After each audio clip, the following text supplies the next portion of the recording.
On the surface, Deep Sea Aquarium Magmell is a heartwarming story about our main character Kotaro getting the opportunity to work his dream job as a keeper at an aquarium specializing in deep sea life. Read even a little deeper and this story gets shockingly dark. It tackles themes of separation, isolation, loss, and death in a hauntingly beautiful way, presenting the stories of a wide cast of people and bringing it all together through a mystery that spans 6 years. The disappearance of Kotaro's father, Coyo.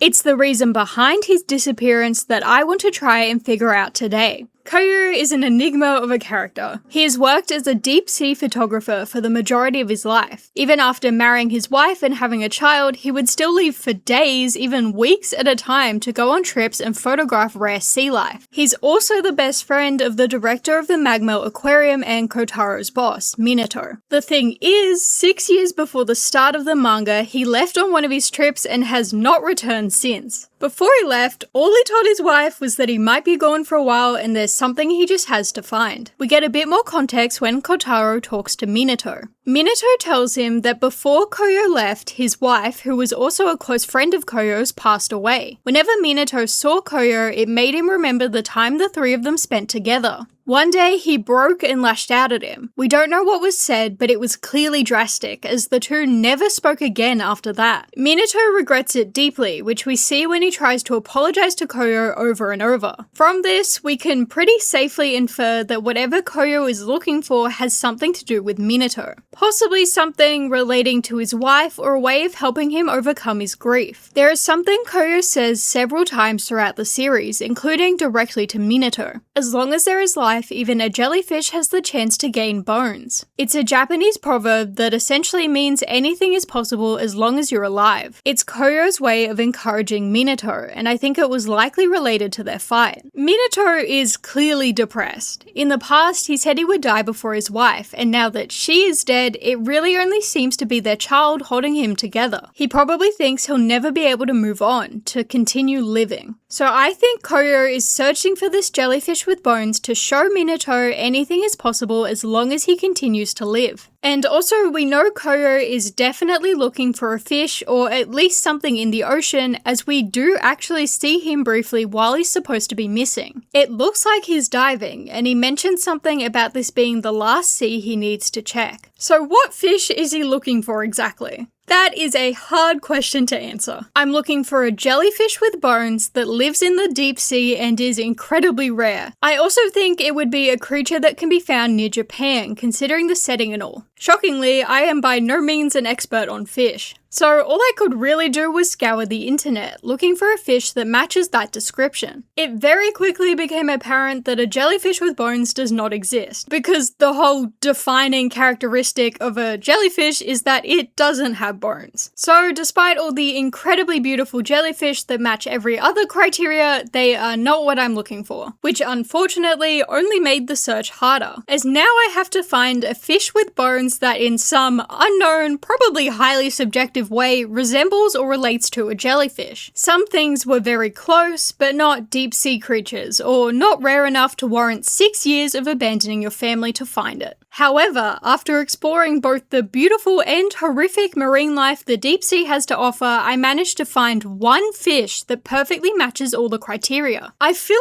like I need to warn you before I show you this fish. It's not nice looking, to say the least. Meet the barrel eye fish. This absolute beauty is on average 15 centimeters long and can be found swimming in the deep sea at a depth of around 700 meters. However, they are incredibly rare, only being spotted a handful of times, and have only ever been seen in the northern Pacific Ocean, along the west coast of the USA and the east coast of Japan. The glaring feature of this fish is that instead of a skull, its eyes are encased in a clear fluid-filled dome. This allows the barrel eye fish to collect as much light as possible, not sunlight, but rather the light of bioluminescent deep-sea fish, allowing it to find food. It also shields its eyes from the stingers of jellyfish. The substance on its head is described as jelly-like. It looks like a jellyfish has attached itself to the body of a fish, therefore making it a jellyfish that has gained bones. After discovering the barrel eye fish, I reread the manga to check if it was mentioned at any point. And it actually is. I just didn't put it together immediately because they used its scientific name, the Macropinna microstoma.